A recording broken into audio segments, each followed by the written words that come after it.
নির্বাচন ঘোষণা হবে, নির্বাচন আসবে যাবে। বাংলার মানুষ মমতা ব্যানার্জির সাথে তৃণমূলে ছিল, তৃণমূল পক্ষে ছিল, আছে, থাকবে। তার কারণ সারা বছর যে যোগাযোগ সেটা বাংলার মানুষের সাথে তৃণমূল কংগ্রেসের আছে। পাড়ায় পাড়ায় যে সংগঠন সেটা তৃণমূল কংগ্রেসের আছে। সুখে দুঃখে মানুষের পাশে দাঁড়ানোর যে কাজ সেটা তৃণমূল কংগ্রেসের কর্মীরা করে। তাই নির্বাচনে কোনো বড় কিছু এফেক্ট হবে না।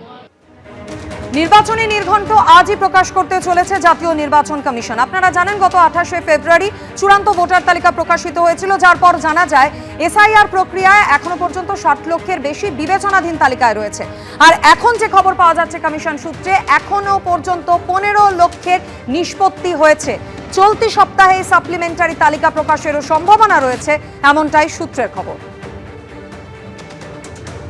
যে 60 লক্ষেরও বেশি নাম বিবেচনাধীন তালিকায় ছিল, এসআইআর এর যে প্রক্রিয়া চলছিল সেখানে কমিশন সূত্রে জানা যাচ্ছে এখনো পর্যন্ত 15 লক্ষ নামের নিষ্পত্তি হয়ে গিয়েছে এবং চলতি সপ্তাহে সাপ্লিমেন্টারি তালিকা প্রকাশ করার সম্ভাবনা রয়েছে। সূত্রের এমনটাই খবর।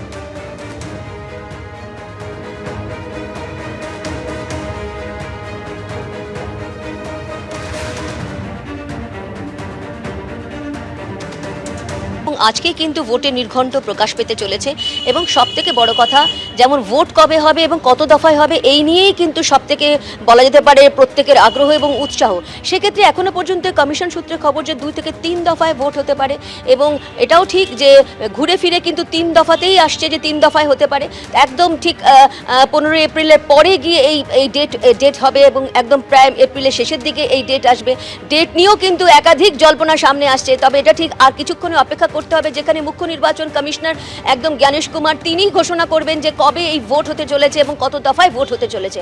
তবে এটা ঠিক, যখন মুখ্য নির্বাচন কমিশনারের ফুল বেঞ্চ যখন এসেছিল তখন কিন্তু বিরোধী রাজনৈতিক দলের তরফ থেকে একদম বলা হয়েছিল যে যেন 1 থেকে 2 দফায় ভোট করা হয়, কোনোভাবেই যাতে এই দফা বাড়ানো না হয় এবং 1 থেকে 2 দফায় ভোট হয়।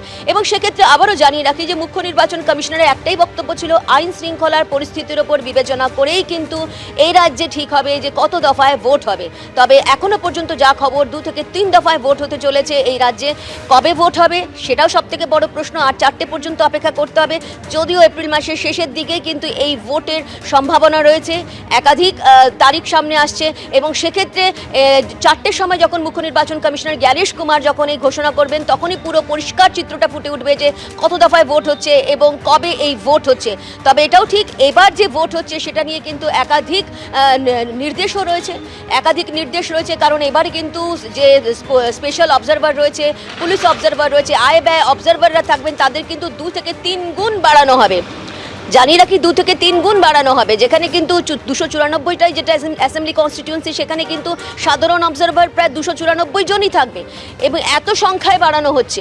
পুলিশ অবজারভার বাড়ানো হবে এবং যেহেতু নোটিফিকেশনের পরেই যখন নমিনেশনের বিষয়টা আসবে তার আগেই কিন্তু সমস্ত আয় ব্যয় যে অবজারভাররা আসবেন, পুলিশ অবজারভার আসবেন, সাধারণ অবজারভাররা আসবেন।